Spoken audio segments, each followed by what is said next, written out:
Hey everyone, it's Jack and Sam from Cultaholic.com. A very sneezy Jack, actually. Goodness me. How are you? Get a handle on yourself. Excellent stuff. Don't worry, Just because pollen. I will do, because we've got some important wrestling news to talk about, and it's all right interesting in that. Yeah, there's some weird stuff. There's one very weird thing. Let's take a look at the headline. So first of all, it seems as though WWE have given a gimmick change to a veteran superstar. Next up, Will Ospreay has responded to Seth Rollins' apology on Twitter. And finally, a new stipulation has been added to The Undertaker's match at Extreme Rules. So first and foremost, let's talk about that strange, apparent gimmick change that emerged from last night's SmackDown Live. So Shelton Benjamin, right? It's just, I don't even know what to make of it. So he's a veteran superstar, let's just... of course, Shelton ex-Benjamin. An incredibly respected man. Yes, as you mentioned, not only in WWE, in New Japan as well. Yeah. But I guess it's fair to say he's been one of many superstars that have been underutilised, or maybe just the sign of a roster that's too big, I suppose. Yeah. Since going back to WWE. There was one good storyline in the build-up to Rollins versus Lesnar where he was brought back as like Lesnar's old college buddy and trainer and had a match with Rollins. That was cool, but nothing really came of it. Yeah, I mean, I was surprised they didn't take it further as well, because obviously Lesnar got Shelton employed the first time around. That was like the whole deal when Lesnar got signed. He's like, you're taking Shelton too. Right. But like, I thought they were going to do something more interesting than that, and then he just disappeared. They could be doing something interesting with this, although I'm not full of confidence. There was a video where Shelton was asked what he thinks about the WWE title match at Extreme Rules between Kofi Kingston and Samoa Joe. And he doesn't say a word. He kind of looks, you know what, he kind of looks, I might be reading too much into it, but he doesn't look like his heart's fully into this. He kind of looks around a little bit, creepily, and then a smile slowly spreads across his face, and then he just leaves. Now, that's it. That's literally the whole thing. It's not very Shelton Benjamin-esque, so that's why people are saying, is this a gimmick change? Yeah, I mean, maybe the whole like not looking too into it. Maybe that's. The not looking into it. That was just his own reserved. Feel like I could say like he was meant to be fully crazy looking, but he couldn't quite commit. Okay. It felt. But I thought you meant more like maybe he's a bit sort of miffed about it. Like I've been here even longer. No, I didn't get this opportunity. Like that's what maybe I sort of read into that. Fair enough. At the same time, it was a little bit too unhinged. It was a little bit, but for me, not fully unhinged enough. To make it work. The only thing, it's like half mad. Check out the video. Let us know what you think, because it's quite odd. It's on WWE's YouTube channel. Now, the only thing I can think immediately from that is that it's got something to do with his interactions with Nikki Cross, but that was a little while ago. She's now less crazy. Yeah. Maybe he was going to be more crazy, but I don't know if that's concrete enough to really justify this. It could also be maybe a Bray Wyatt effect. Right, that makes a lot of sense as well. Yeah. Also, it could be something to do, this is reaching a bit, but someone knocked on Aleister Black's door finally this week. Could it be something to do with that? I don't know if it's the same thing. That's probably the least likely, I think, for it to be Shelton. I was just coming up with a third hell of a match. Rule of three. It would be a great match. I don't know. I don't know what to make of it. And as much as I'd like for it to go somewhere and to be good, I don't even know if I've got confidence that it'll even go anywhere, because so often we see things like Mojo Rawley's a good example where he's doing this whole new crazy gimmick, but really he hasn't been able to develop it at all. That was the whole thing. They had Mojo they had him he was talking to himself in a mirror and stuff, wasn't he? And he was he's got that the all blue cracked face paint and everything, but it's and he's obviously cutting heel promos, but I think he was supposed to be more of a twisted psychopath, and it's become more of like a what's even going on? Whatever he is, yeah. So it's a strange one. We'll keep an eye on Shelton Benjamin, see what's going on. Like we said we would for his old tag partner Chad Gable, and Charlie Haas. And Charlie Haas as well, yes, of course. Next up, Will Ospreay has responded to Seth Rollins' apology on Twitter. This comes in the aftermath of their Twitter spat last week, where basically Rollins was saying WWE's got the best wrestling in the world and he is the best to do it. Cut to the best part though. And then Ospreay was saying, well, I'm here, blah, blah, blah, I'm pretty good. And then Rollins went, well, I'm richer than you. Yeah. Look at my bank account, mate. It escalated that quickly. It didn't even go like, I've won this, you've won that, I've held this belt, I've held... It was just, I make more money than you do. And he came off looking like a douche. Well, thankfully, Rollins has apologised on Twitter effectively. Yeah. After a few days to sit on it, I'd like to apologise to Will Ospreay for the tweet I sent his way about comparing bank accounts. It was dumb of me and not in line with my values. The moment I pressed the send button, I knew it was trash, but I'm too stubborn for my own good. He then followed it up with 2 more tweets. I stand firm in my sentiments that WWE is the best pro wrestling on the planet and that I'm the best of the best doing it right now. After a hell of a week of travel, our crew didn't waver for a second. Top-level humans busting their asses for the love of the game. From that perspective, I can kind of see why you'd be annoyed if everyone's trashing your product when you're with everyone working really hard and stuff. The thing is, like, he is correct in the way that WWE is the biggest and possibly most well-oiled wrestling operation on the planet. Right. Think about all the stuff scale they of have it. to, the scale of that, and it has to look the same every single week. It's a lot of specialist jobs.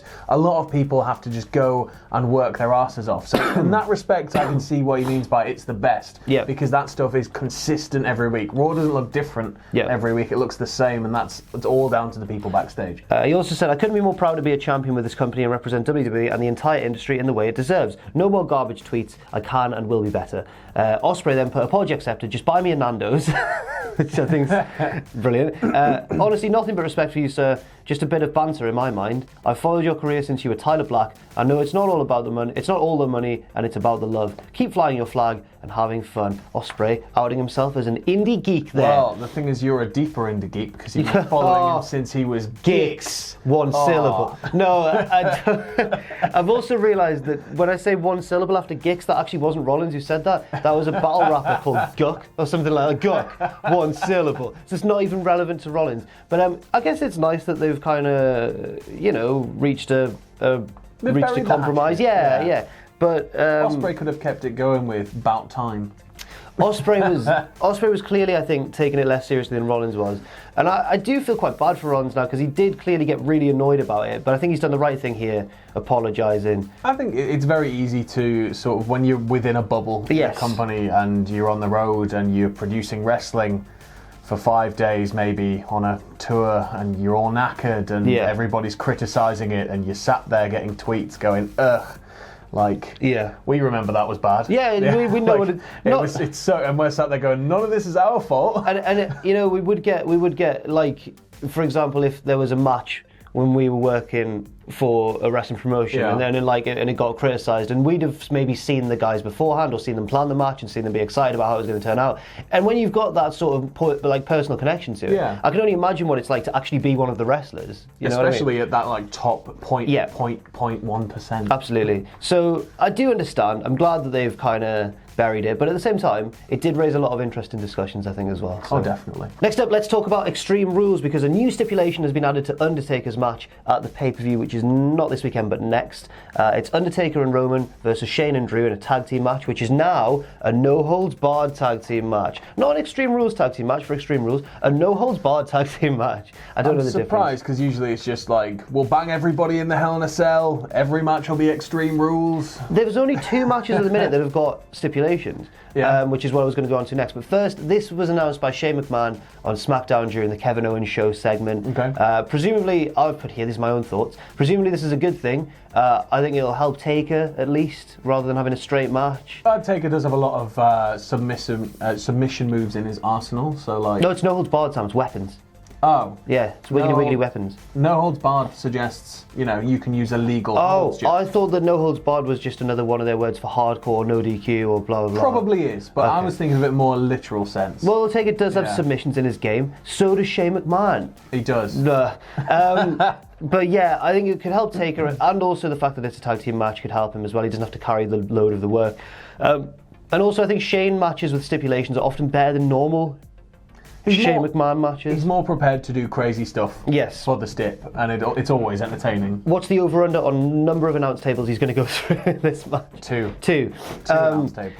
It's the second of 2 announced stipulation matches on the card so far. The other one is Seth Rollins and Becky Lynch against Baron Corbin and Lacey Evans in a mixed tag. That one is called Extreme Rules, and it's winner take all. So if Lacey and Baron win, they win both the Raw Women's and Universal Championships. And then there was a new match added to the card as well last night, which is a three-way tag team match for the SmackDown tag team titles. Bryan and Rowan, the champions, against Xavier Woods and Big E, and Heavy Machinery. I was about to say your boys Heavy Machinery, but I don't even know if you like Heavy Machinery. I do like Heavy Machinery a lot, And your boys, your favourite tag team in the world ever, Heavy Machinery. One thing I want to know though is, after Corey Graves was allowed to say holy ish, Are we going to see maybe thumbtacks? Are we going to see fire? What are they going to do at Extreme Rules to keep us engaged? Maybe. I'll tell you what we saw on SmackDown. We saw a flipping of the bird, just like bloody Austin back in the day. It was Kofi Kingston to Samoa Joe. Did they do the big blur where it's just like... No, you just saw it. And he did it, and Samoa Joe's reaction, because he had to obviously look shocked that he'd done it, but he just seems to go way over the top. He's like... So, how dare you? Like Samoa Joe, who's probably been in real bar fights and that, like just going. The guy's like an accomplished martial artist. Yeah. So, Extreme Rules, it seems to be okay. I would suggest that, with a week of TV left, that there will be more stipulations added to the card. Yeah. There's only 2 at the minute, but I think we'll probably see like 4. That's my guess. I don't know, but. We'll see how it goes. And next, let's talk about the Evolve 10th anniversary celebration, which is going to make history as the first non-WWE show to air on the WWE network. This, of course, takes place next Saturday. And what else is on next Saturday, Jack? Going head-to-head with Fight for the Fallen, AEW's 3rd show. Yes, AEW's 3rd show, which is also for charity. Yes, it is. Yeah. Let's, as Kenny Omega pointed out on Twitter, let's run down the card. Because it's all been released now in full. Yep. So we've got quite a few familiar faces in there, even if you're not too familiar with Evolve. The main event looks like it's going to be NXT champion Adam Cole against Akira Tozawa. That's a match that I never even thought of, and it seems like it could be pretty good.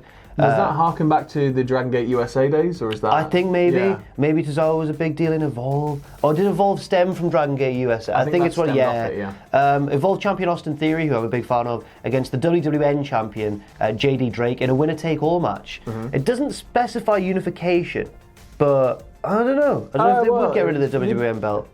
They always do like a WWN Super Show. Yeah, you don't need to unify. No. You can just hold both belts. True. Evolve Tag Team Champions Eddie Kingston and Joe Gacy defending against AR Fox and Leon Ruff. Now, right, just to go briefly off topic, have you seen the match they've announced for Progress in Newcastle this weekend? No. Walter versus Eddie Kingston. I was like, what? I know. I couldn't believe it. Jesus. Yes. Matt Riddle versus Drew Gulak in a non-title match, but obviously Gulak's the Cruiserweight champion. They have a history. They were both members of Catch Point. Anthony Henry versus Arturo Ruas. Babatunde versus Colby Carino. It's quite a few NXT and Performance Center names. Then there's a big multi-man match. Kurt Stallion versus Sean Maluta, who I remember from the Cruiserweight Classic, I think. Stephen Wolf and Harlem Bravado in a 4-way match. And finally, Josh Briggs versus Anthony Green. I think there's some really good matches on there, which is going to make that week really difficult because there's just so much wrestling going on. I'm wondering if WWE are sending out a production team.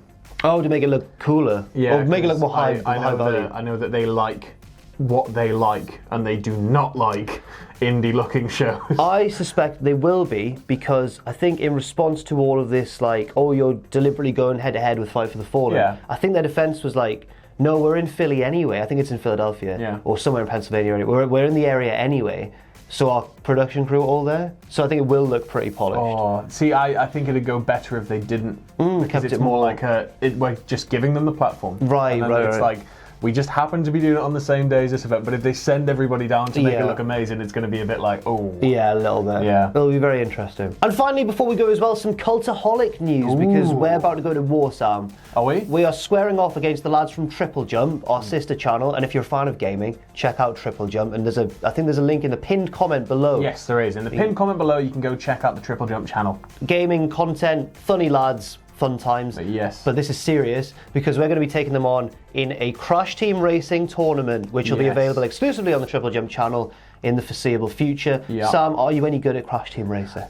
So Crash Team Racing, we're playing the refueled version, or whatever it's called, the brand new sort of remade one, obviously. But I played it a while ago, like when I was about 11.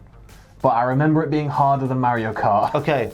So yeah. Guess who I've got in the first round? Who? Owen. It's a housemate derby. I've got Ben. I'm getting. Oh, you mean Dick Mychenko? Sorry, yes, I've got Dick Mychenko. Yeah. Well, stay tuned for that on the Triple Jump channel, and as I mentioned, you can check that out in the pinned comment below. Thanks very much for watching, and let us know what you think in the comments section down below. You can follow Cultaholic on Twitter at Cultaholic and on Facebook at facebook.com/Cultaholic. If you enjoy what we do, then please do check out our Patreon, patreon.com/Cultaholic, where you can pledge. And don't forget, of course, most importantly of all, to hit subscribe and to join us.